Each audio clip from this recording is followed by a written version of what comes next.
first YouTube video. I keep looking at the screen. I need to look at you. Gotta love the desert. Pizza and beer, pizza and beer, pizza and beer. Tell us why we come here. Look at, I don't think I need to say it. You can see it. You can see why. Hey everyone, I'm Kelby. And I'm Zoe. And we're the Adventure Addicts. Today we're gonna share our trip to Reflection Canyon with you. We just finished this trip in early May, and it was a good time to go before Utah gets too warm. The trip is 15.5 miles round trip, so we did it in one night. At the end of the video, we're gonna share some tips for the trail and also the best pizza and beer post-hike. Which you're definitely gonna want after this one. So stick around.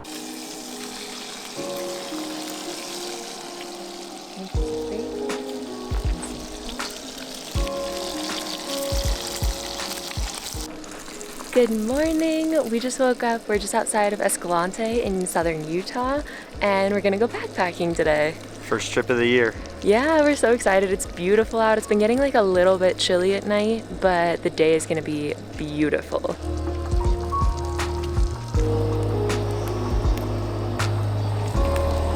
You have to do a full big breakfast before a backpacking trip. You can't not.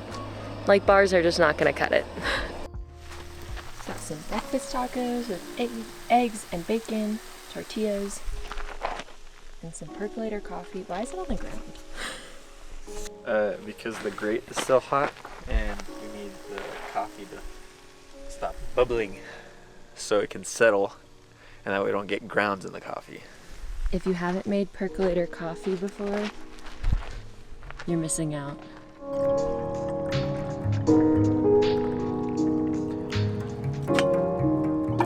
The best coffee.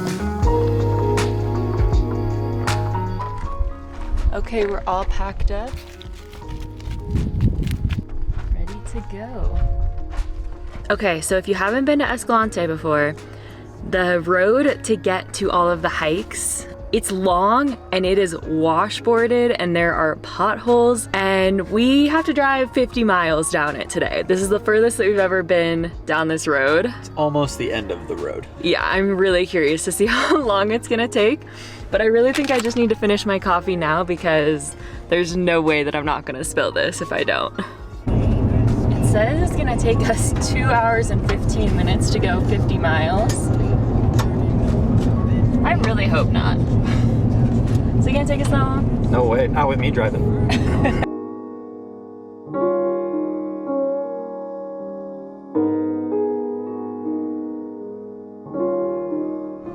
Look at the flowers. Oh my gosh.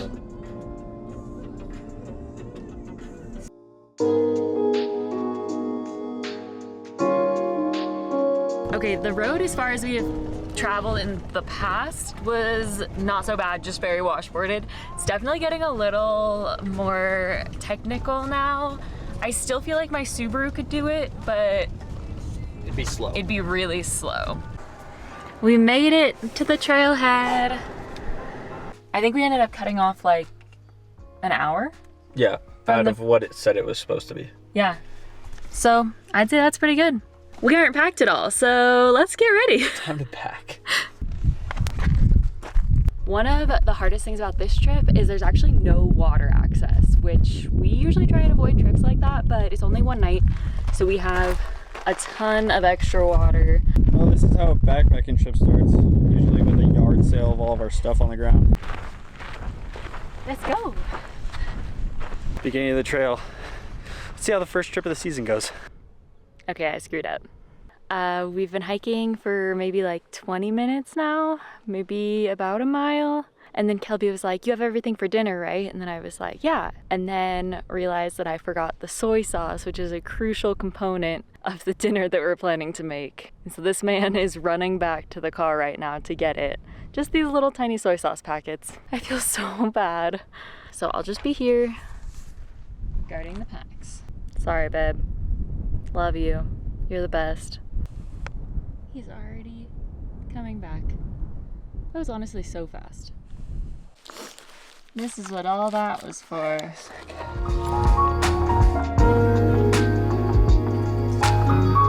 that there was gonna be no shade on this trail. Look at this. A nice shady lunch spot. Ow! Watch your head, there's a lot of sticks, a lot of branches. But you cannot stand up the whole way. Lunchtime. Cheese, crackers, and salami. The white cheddar from Trader Joe's, so good, with the pita chip crackers. Zoe's favorite. Ooh, thank you.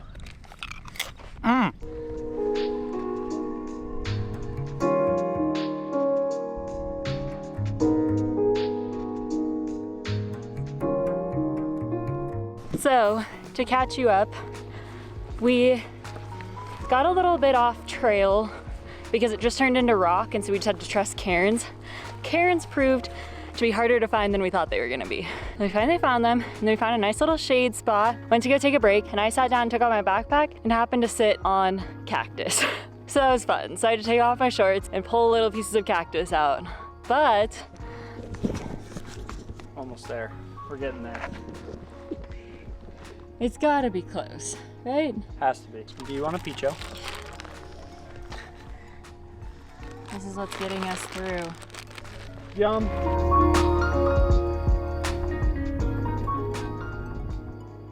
We freaking made it. We did it! How beautiful.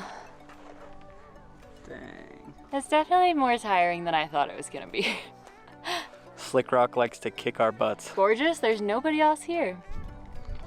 We set up camp. Not a bad campsite. Not bad at all.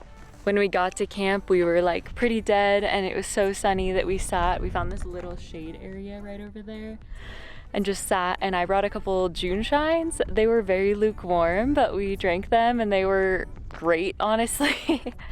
And then we just set up camp, and the sun is starting to go behind the rocks, which is cooling it off quite a bit, which is very nice.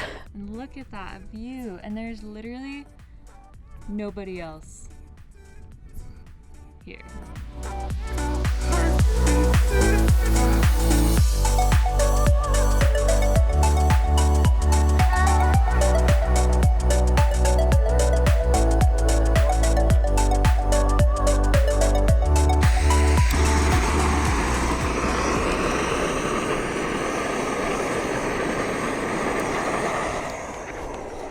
So I made pad thai, which is a new backpacking recipe for us, but we make it all the time camping. Basically, it's rice noodles. I dehydrated some green onion and bell pepper, and then peanut butter, soy sauce, sriracha, sweet and sour sauce. Oh, and chicken. Chicken is also an important part of it. Would you like some food?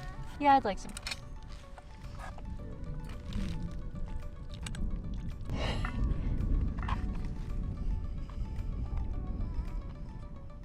I think that we decided that the only downside to this campsite is that you can't get down to the water. We're like right next to it, and it was really warm today, so being able to jump in water sounds so nice. So it's like kind of a tease, because you're sitting up here like looking at the water, but you can't get to it. The sun is down, and It is 8:24.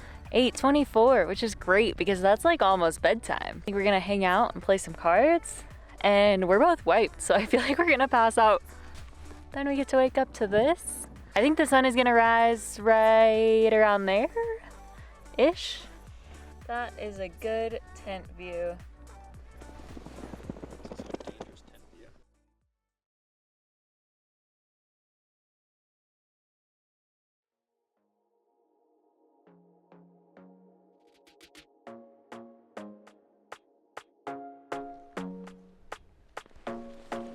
Good morning. Good. Good morning. I didn't get much sleep last night, but that's okay. Because look at this view. How did you sleep? From 3 a.m. till 5:45, I slept great. But the wind from 10 a.m. to 3 a.m. did not help. It was so windy. We were like concerned that our tent was gonna We break. moved a foot. Our tent, we moved a foot. Everything was good. 8 to 10. I was like, cool, the wind died down. And then 10 to 3, the wind came back. God. It was crazy. And then some guy showed up at like 9 p.m. and all we heard was a hello. And it scared the shit out of us because there was nobody out here. He's now camped up there. He's our friend now. Yeah. From a distance. It was like just scary not talking to anybody for a while, and then all of a sudden in the dark hearing somebody. I hadn't seen anybody for what, 6 hours? Kelby's enjoying some mountain house. Mm-hmm. Where'd mine go? Oh. I had the granola. This stuff is so good. Granola is one of my favorite breakfasts. It's literally just like cereal, but it has blueberries in it. And Kelby gets jealous and has to have a bite every time. The time has come. We are headed out of here. Kind of a bummer to leave this incredible view, but stoked we got to see it. Yeah, it's beautiful. There was only one other person. He was only here for like a small amount of time. I'm shocked. I really thought there were gonna be a lot of people here. But we're gonna go get pizza and beer in town. It's damn good pizza.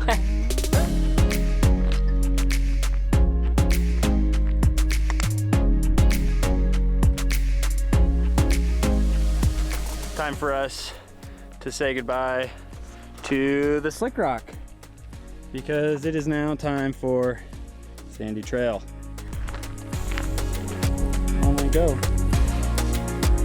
Leave me behind. I'm ready. Pizza and beer, pizza and beer, pizza and beer. Onward. The sun's out and we want applesauce. Zoe says she feels like a child, but we're gonna hear the update. That's very satisfying. Still feel like a child? Mm-hmm. Thank you. It's high chew time. Hi, chew time. How far are we from the trailhead? 1.3 miles. Almost there. I'm ready to be back. It's about to be a glorious sight. Pizza! Look at that excitement. Why are you excited, Zoe? Pizza! Pizza. Zoe might see the truck out there. Good trip.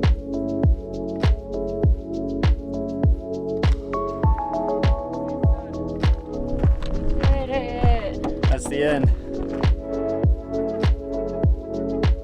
Fun fact about Zoe, she can fall asleep on any road. It's actually like this kind of road is the perfect kind of sleep road. It's this nice, well, that's a little bumpy. This nice smooth bump. Oh, okay. Spoke too soon. Cow crossing. There's a little cow crossing. Oh, look at them. Look at those cuties. Hello. Oh, look at this little baby. We made it into Escalante. I think I had too many cheese and crackers snacks on the way. But I feel like once I see the pizza. I didn't even know about this. Once I see the pizza, I think I'll be hungry again. Every time we come into this place, we're filthy. Every time. Okay, now we're gonna show you the amazing pizza.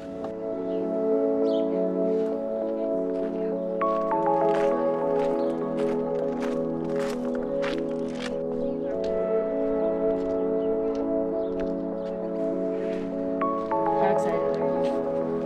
I can't wait for this.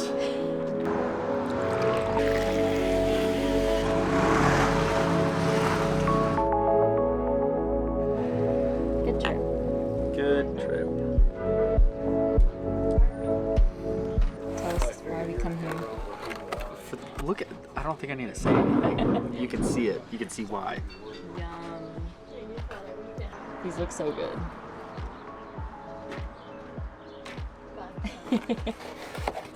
Zoe's about to go in. Every time that we do anything here, we always come and get pizza here afterwards, and it's so good. Let's see it. First bite going in. Is it as good as you remember? Mm-hmm. Better, actually. Always leaving with leftovers. All the leftovers. We are gonna leave Escalante now. We're gonna head towards, I'm looking at the screen. We're gonna leave Escalante now. We're gonna head towards Hanksville for the night. And it was really good to be back. It was a really good trip. Would recommend. Would recommend. Goodbye.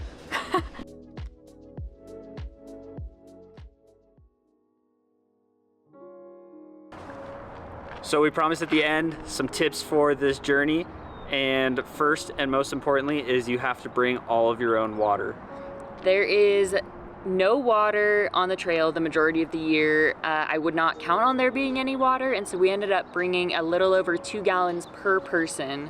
So it should come out to about a gallon, if not a little more, per person per day.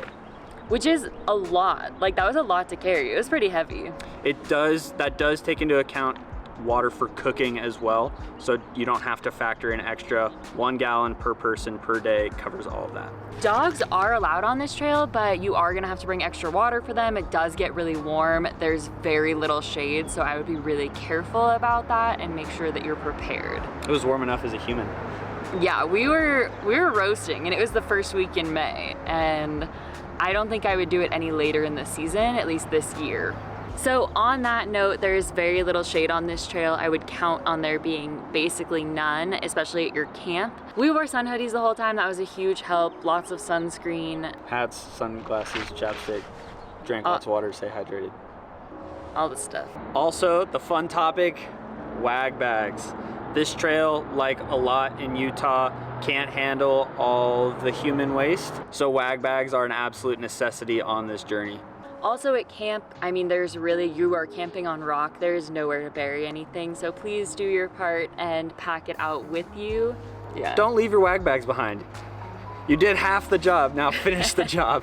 Bring it out with. We've seen a lot of wag bags left behind, and it's always so heartbreaking because that's honestly worse than just burying it. If you're gonna do it, take it with you. We usually will bring like a dry bag so that it helps to keep the scent down a little bit, and then you can just strap it to the outside of your backpack. You're not putting it in the backpack with everything else, but they're really easy to use. Yeah, doesn't mean they're fun, but they're necessary. Last but not least, this trail does require permits. There isn't a quota, so you can go into town at the Escalante Visitor Center and get them there. Just make sure that you get those. There's always a lot of questions about the road to get there. Hole in the Rock Road is kind of brutal. There's a lot of washboard. It's rocky, but it's not impassable. We have taken our Subaru Outback down the road. It does fine. We've driven our truck and camper down the road, also fine. We've never really needed four-wheel drive. Just know that it's a bumpy road and you have to be patient, or have an off-roading vehicle and be willing to go a little faster. I think the last 10 miles was actually the worst part of it. Very rocky, but still passable with, say, a Subaru. Nothing crazy high clearance needed. Yeah. Big thank you to everyone who's made it this far. Thank you for watching our first YouTube video. Woohoo, many more to come. We finally did it. So stick around, we might post more. All of the gear that we brought on this trip is linked in the caption. You can get our full backpacking checklist on our website also. And feel free to ask us any questions, give us any comments, constructive criticism. It's all the same to us. Drop it in the comments, and thank you. Bye. Bye.